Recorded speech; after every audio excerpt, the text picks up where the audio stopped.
বসন্তকালে নর্থ আমেরিকার পার্কগুলো এক অদ্ভুত সুন্দর ছোট ছোট নীল ফুলে ভরে যায়। দেখে মনে হবে শৌখিন কেউ চাষ করেছে। মূলত এগুলো বুনো ফুল এবং এর নাম ফরগেট মি নট। ফুলটি আকারে ক্ষুদ্র হলেও এর রয়েছে বিশাল গল্প বা ইতিহাস। পৃথিবীতে কি এমন কোনো ফুল আছে যা একই সাথে ভালোবাসা, মৃত্যু, যুদ্ধ এবং স্মৃতিকে ধারণ করে? এই ফুলগুলো আমাকে চুম্বকের মতো আকর্ষণ করে।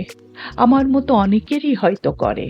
কারণ এই ফুলগুলো পৃথিবীর বিখ্যাত সাহিত্য এবং শিল্পকলায় তার বিশেষ স্থান করে নিয়েছে। প্রকৃতিতে খুব কম সৃষ্টিই মানুষের আবেগকে এত গভীরভাবে স্পর্শ করতে পারে, যেমনটি পেরেছে এই ছোট্ট নীল ফুল।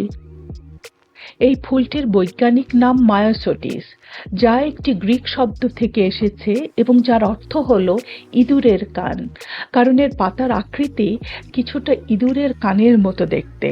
মজার ব্যাপার হলো পৃথিবীর প্রায় সব প্রধান ভাষায় এই নামটির অর্থ আমাকে ভুলে যেও না। কালচারাল সায়েন্সের মূল কথাই হলো মানুষ কিভাবে প্রকৃতির কোনো উপাদানকে নিজের সংস্কৃতি, প্রকৃতি এবং বিশ্বাসের অংশ করে নেয়। এই ফুলটি কেবল একটি উদ্ভিদ নয়, বরং এটি মানুষের স্মরণে রাখার আদিম আকুলতার এক জীবন্ত প্রতীক। সংস্কৃতি কিভাবে ভাষা পার হয়ে একটি বৈশ্বিক প্রতীকের রূপ নেয়, এটি তার দারুণ উদাহরণ। জার্মান রূপকথায় মনে করা হয় মধ্যযুগের এক বীর যোদ্ধা তার প্রেমিকাকে নিয়ে দানিউব নদীর তীরে হাঁটছিলেন এবং নদীর পাশে একগুচ্ছ সুন্দর নীল ফুল দেখে তিনি সেই ফুল তোলার জন্য পানির কাছে আসেন। কিন্তু পানিতে স্রোতের টানে তিনি তলিয়ে যেতে থাকেন। ডুবে যাওয়ার ঠিক আগ মুহূর্তে তিনি ফুলগুলো ছুঁড়ে দিয়ে বলেছিলেন, আমাকে ভুলে যেও না। এবং সেই থেকে এই ফুলের নাম ফরগেট মি নট। আরও একটি গল্প প্রচলিত আছে এই ফুলের নামকরণ নিয়ে। সেটি হলো, ঈশ্বর যখন নাকি সমস্ত ফুলের নামকরণ করছিলেন, তখন তিনি ছোট্ট এই নীল ফুলটির কথা ভুলে যান। এই নীল ফুলটি তখন ঈশ্বরের কানে ফিসফিস করে বলেছিল, হে প্রভু, তুমি আমাকে ভুলে যেও না। ঈশ্বর তখন হেসে বলেছিলেন, তাহলে এটাই তোমার নাম হবে। এবার বলি বাস্তব বিশ্বের কথা।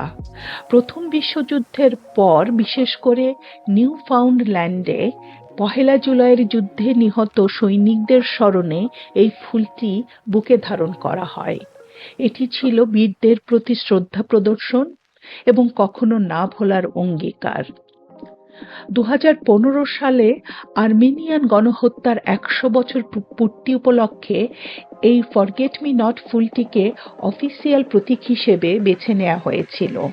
এর ৫টি পাপড়ি গণহত্যা থেকে বেঁচে যাওয়া আর্মেনিয়ানদের ৫টি মহাদেশে ছড়িয়ে পড়াকে নির্দেশ করে।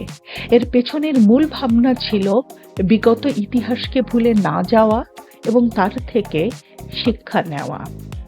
হিটলারের নাৎসি জার্মানির সময় যখন ফ্রিম্যাসনদের নিষিদ্ধ করা হয়েছিল এবং তাদের চেনা প্রতীকগুলো ব্যবহার করা বিপজ্জনক ছিল, তখন তারা নিজেদের লুকিয়ে রাখতে এবং একে অপরকে চিনতে এই ছোট নীল ফুলটিকে গোপন কোড হিসেবে পোশাকে ব্যবহার করতেন। এখন প্রশ্ন হলো, মানুষ কেন ভুলতে ভয় পায়? মানুষ হিসেবে আমাদের সবচেয়ে বড় ভয় হলো হারিয়ে যাওয়া বা স্মৃতির অতলে তলিয়ে যাওয়া। আমরা চাই আমাদের প্রিয়জনেরা, আমাদের সমাজ, আমাদের চারপাশের সবাই আমাদের মনে রাখুক। এই মনস্তাত্ত্বিক কারণেই বিশ্বজুড়ে আলজাইমার সোসাইটি বা স্মৃতিভ্রম রোগ নিয়ে যারা কাজ করে, তাদের লোগো বা প্রতীক হিসেবে ফরগেট মি নট ফুলটি ব্যবহার করা হয়। এটি একদিকে যেমন আক্রান্ত রোগীদের স্মৃতির প্রতি সম্মান জানায়, অন্যদিকে সমাজকে মনে করিয়ে দেয় এই মানুষদেরকে না ভোলার জন্য। ফরগেট মি নট কেবল বাগানের একটি সাধারণ ফুল নয়, এটি মানব সভ্যতার এমন এক প্রতীক যা আমাদের মনে করিয়ে দেয়, যতক্ষণ স্মৃতি বেঁচে থাকে ততক্ষণ ভালোবাসা, ইতিহাস এবং মানুষ বেঁচে থাকে। প্রকৃতি কিভাবে আমাদের সংস্কৃতির গভীরতম অনুভূতিগুলোকে প্রকাশ করার ভাষা খুঁজে দেয়, এই ফুলটি তারই এক অনন্য নিদর্শন।